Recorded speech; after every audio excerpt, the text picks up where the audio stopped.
ನಮಸ್ಕಾರ ಎಲ್ಲರಿಗೂ. ಕಂಟಿನ್ಯೂಸ್ ಆಗಿ 3 ದಿವಸದಿಂದ ತಲೆ ಸ್ನಾನ ಪೂಜೆನೇ ಆಯಿತು.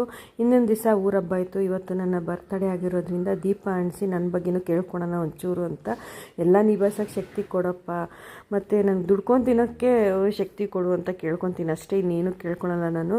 ಜೋರು ಮಳೆ ಬರ್ತಾಯಿತ್ತು. ಈ ಥರ ಮಳೆ ಬಂದರೆ ನನಗೆ ಖುಷಿ ಜಾಸ್ತಿ, ತಣ್ಣಗಿರುತ್ತೆ ಮತ್ತು ಹಸುಗಳಿಗೂ ತಣ್ಣಗಿರುತ್ತಲ್ವ ಅಂತ ಅಂದ್ಬಿಟ್ಟು ಹಸ್ಬೆಂಡ್ ಹಾಲು ಕರಿತಾಯಿದ್ರು. ನಾನು ಹಸುಗಳ ಮನೆ ಕಡೆ ಹೋದೆ.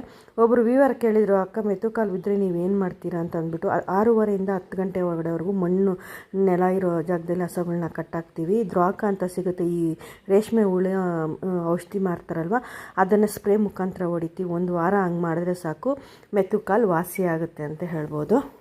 ಆಮೇಲೆ ಸಂಜೆ ಆದಮೇಲೆ ಹಸ್ಬೆಂಡು ಕೇಕ್ ತೊಗೊಂಬಂದರು. ಅವರೇನು ಹೇಳೇ ಇಲ್ಲ, ಕೇಕ್ ತೊಗೊಂಬಂದರು. ಅವ್ರ ಖುಷಿನೇ ನನ್ನ ಖುಷಿ. ಕಟ್ ಮಾಡಿದೆ. ಈ ಥರ ಸಿಂಪಲ್ಲಾಗಿ ಬರ್ಡೇ ಸೆಲೆಬ್ರೇಷನ್ ಮಾಡಿಕೊಂಡೆ. Thank you.